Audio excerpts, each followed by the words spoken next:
السلام عليكم ورحمة الله وبركاته. ازيكم يا حبايبي؟ عاملين ايه؟ النهاردة كده فيديو بإذن الله هنتعرف على انواع المساحيق اللي ممكن نحطها في الغسالة، وشوية معلومات كده، وبديل الزيت ان شاء الله. لو الزيت مثلا بتاع الغسالة مش لاقياه، ممكن تستخدمي بداله ايه. حاجة كده سحرية جميلة جدا ان شاء الله تعجبكم. بداية كده انا اشتريت اول حاجة النوعين دول. دوت الملح بتاع الغسالة اهوت، ده اشتريته. ودوت طبعا هما الاتنين دول بيتباعوا مع بعض. ودوت المسحوق بتاع الغسالة فيبا. ماشي، عايزه اقول لكم ان الاتنين دول انا اشتريتهم ب70 جنيه. طبعا هنقول ايه ده الغسالة بقى بتاخد مساحيق غالية ومش عارفة ايه. عايزه اقول لكم ان الملح دوت بنحطه في المكان بتاع الغسالة، يعني هي مرة واحدة. بعد كده ممكن ما بتحطوهوش المرة التانية الا ممكن بعد مثلا شهر، او على حسب ما اللندن الحمرا تنور معاكي. طيب بالنسبة للمسحوق نفسه، ده الجيركن اهو. عايزة اقول لكم ما شاء الله، يعني هو الغطا بس انا بعاير بالغطا ده بس، ما بزودش عنه للغسالة كلها. يعني الغسالة كلها رفين، انا ما بعايرش الا غطا واحد بس اللي باخده. بالتالي الجيركن ممكن يقعد معاكي اكتر من شهر كمان. يعني انا بسم الله ما شاء الله جايباه بقالي فترة اهوت، وقاعد معايا عدى اكتر من شهر وانا بستعمله. ممكن يقعد معايا كمان 3 شهور، لان انا شايفاه لسه زي ما هو. يعني ليه بقى؟ لان بصراحة بتوفر يعني. طيب في انواع تانية، في فانيش. فانيش اللي هو الاقراص دوت. بصوا اهيت الاقراص جوه اهيت. ايه فانيش الاقراص دوت؟ هي الاقراص دي بتبقى جوه الكيس دوت، بنفتحها بيبقى ده شكلها كده. دي برضو بحطها في المكان اللي هو المخصص ليها. وبتغسلي الغسالة، هي دي بتغسل برضو غسلة واحدة. بتغسل برضو الغسالة الرف الفوقاني والتحتاني. طيب لو انا هستخدم رف واحد، بقسمها نصين كده بالسكينة كده هوت، وباخد نص واحد بس. يعني بصراحة موفرة جدا جدا جدا. الكيس فيه 13 قرص، يعني معاكي 13 غسلة.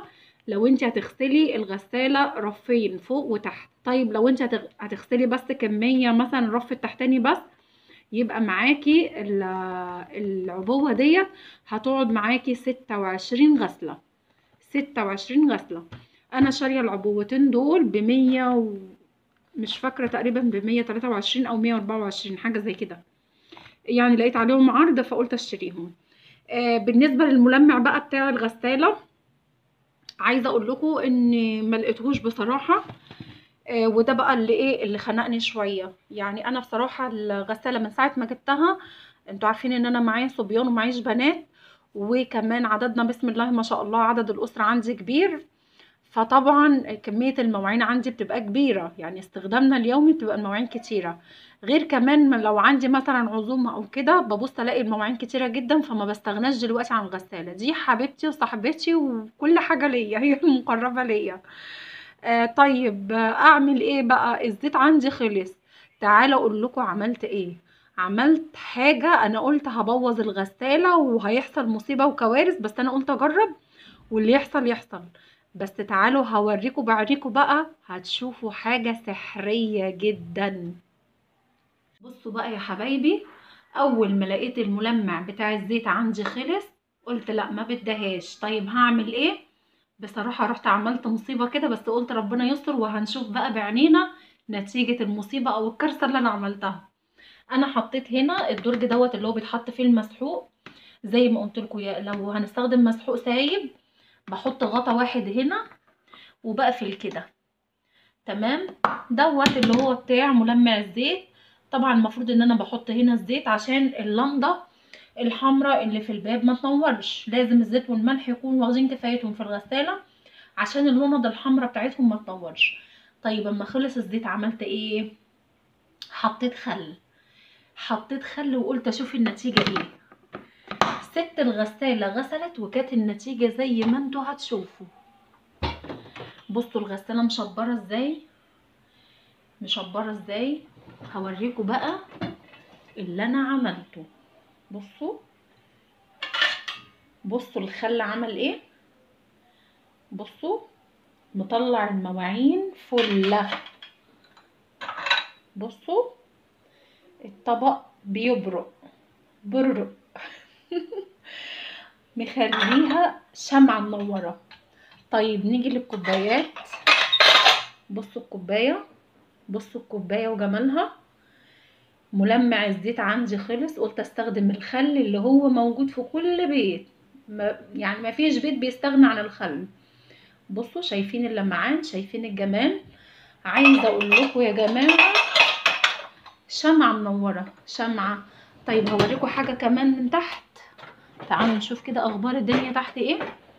بصوا الخلاط، بصوا الخلاط وجماله طالع زي الفل.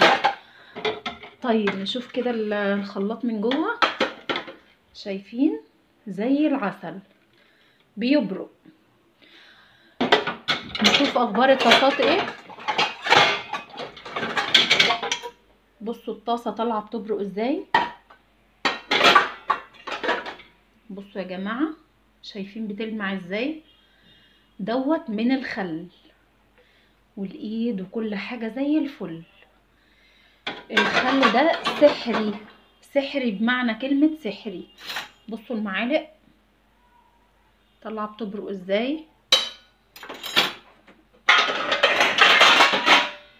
بصوا الصيني زي الفل. دوت من معلقه الخل السحريه اللي انا حطيتها. بالمناسبه يا جماعه عايزه اقول لكم للاسف الفيديو بتاع الريفيو بتاع الغساله لما نزلته طبعا في ناس اتبسطت بيه، وفي ناس للاسف حصل مشكله يعني بسبب الفيديو دوت، ان بعض المتابعات يعني المتابعين المقربين ليا شويه عملوا مشكله مع جوازاتهم. بصوا شوفوا ابو انس جاب لمؤنس ايه. بصوا شوفوا جاب لها غساله، هي مش عارفه ايه هي مدرك ايه. هي كمان المواعين محتاجه غساله، وطبعا تريقه واستهزاء وكلام من دوت. انا عايزه اقول للستات الجميلات اللي هم بيتكلموا كده، عايزه اقول لك يا حبيبه قلبي الغساله بتاعه الاطباق ام انس هي اللي جايباها مش ابو انس. مش كل حاجه الست بتتمناها جوزك مش انا اسفه يعني على التعبير اللي بقوله، جوزك مش فانوس سحري هيقولك شبيك لبيك على كل طلباتك. لا، انا لو ابو انس في استطاعته ان هو يجيب لي حاجه جابها خلاص مفيش مشكله. مفيش في استطاعته وانا حابه او في حاجه شايفاها انها ضروريه ليا ومنفعه ليا وهتريحني، انا ما بتاخرش ولا بقول في فرق بيني وبينه، وبنزل اجيب حاجتي بفلوسي انا بشغلي انا بتعبي انا لان دي حاجه هتريحني انا. فبالنسبه للاخوات اللي هم عملوا مشكله مع انا ليه بحكي لكم النقطه ديت او بقول لكم الكلمتين دول، عشان انا ما احبش ان حد يحصل مشاكل بسبب حاجه. يعني هو فيديو عادي وكل الناس بتجيب غسالات يعني، بس هم يعني ناس قليله يعني اللي حصل مشكله يعني بسبب ان ايه ام انس جابت وام انس عملت. انا عايزه اقول لكم ام انس طبيعتها طول عمرها لما بحب اي حاجه واحطها في دماغي ان انا عايزاها بجيبها من تعبي وشقايا انا الخاص بيا انا. ما بجبرش جوزي ان هو يجيب لي حاجه انا عايزاها. وما اعتقدش يعني قليل قوي يعني لما هتلاقوا الرجاله بتوافق على كل طلبات الستات يعني. فطبعا انا طلبتها من ابو انس كتير فيعني ما رفض ان هو يجيبها. هل معنى ذلك ان انا اعمل معاه مشكله؟ لا طبعا مش هعمل معاه مشكله، كتر خيره طبعا. وانا شايفه ان مفيش فرق بيني وبينه، هو جابها انا جبتها، المهم ان المصلحه واحده. المهم ان الكلمتين دول للاخوات بلاش تضغطوا على ازواجكم اللي في ايديها او هي بتشتغل او في استطاعتها ان هي تجيبها، اللي مش في استطاعتها ان هي تجيبها خلاص يا جماعه احنا مش طول عمرنا بالغساله. انا يعني ده انا جبتها على كبر كده، انا معايا 5 ولاد وكبروا ما شاء الله شباب يعني. فانا جبتها على كبر لاني انا يعني احنا عيله كبيره ويعتبر استخداماتنا كتيره، ومعيش بنات، انا معيش بنات خالص. وطبعا لما بيكون عندي عزومات او كده طبعا انتوا عارفين بقى ام الصبيان في العزومات كمان بتبقى محتاسه فانا كنت فعلا محتاجاها. بس ودول كانوا كلمتين يعني كنت حابه اقول لكم، يعني عشان انا ما احبش ان حد يتخانق مع حد بسببي، او مثلا يجي زوج يقول لزوجته ده كان يوم مش عارفه ايه، او يقول لها مثلا او يدعو عليا او كده. لا انا ما احبش ان حد يدعي عليا. بس انا كنت حابه اوضح الكلمتين دول يا جماعه، مش كل حاجه انا بحتاجها جوزي بيجيبها لي، لا. انا في حاجات كتير انا بجيبها من شغلي انا ومن فلوسي انا. الحياة تعاون، ومش عيب خالص خالص ان الزوج والزوجة يشتركوا مع بعض في كل حاجة في البيت، المصلحة واحدة والمنفعة واحدة يعني. وتحياتي ليكوا يا حبايبي، يا رب الفيديو يكون مفيد ليكوا. اكون اقدر ان انا افدتكم بالمعلومة بتاعت الخل ديت. وان شاء الله ان شاء الله انتظروني في فيديوهات جاية حلوة كتير بإذن الله. ما تنسوش بقى يا حبايب قلبي المتابعين الجمال اللذات فلذات اجبادي، لو عجبكم الفيديو لايك وشير سبسكرايب كلمة حلوة في كومنت. وعايزاكم بقى اتمنى الناس بقى اللي بتتفرج على الفيديو للاخر مش من اوله ويرموا تعليق ويمشوا، او مثلا يشوفوا لحد نصه ويمشوا. لا، الناس بقى اللي هي الجمال اللي بيشوفوا الفيديو للاخر، اتمنى ان انتوا تدعموني وتوصلوني ل100 الف مشترك.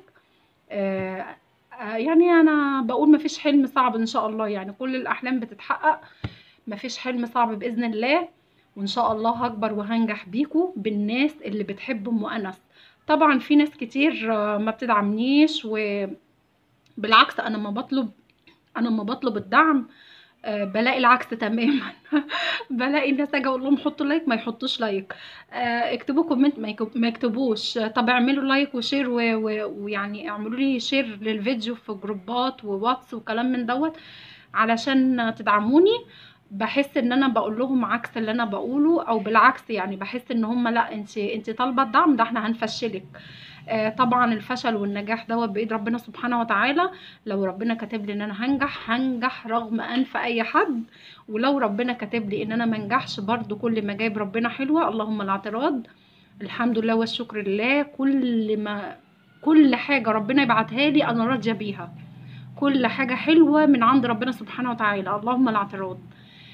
بس ومعلش بقى طولت عليكم الفيديو. ما تنسوش بقى يا غاليين لايك وشير سبسكرايب كلمة حلوة في كومنت. والسلام عليكم ورحمة الله وبركاته.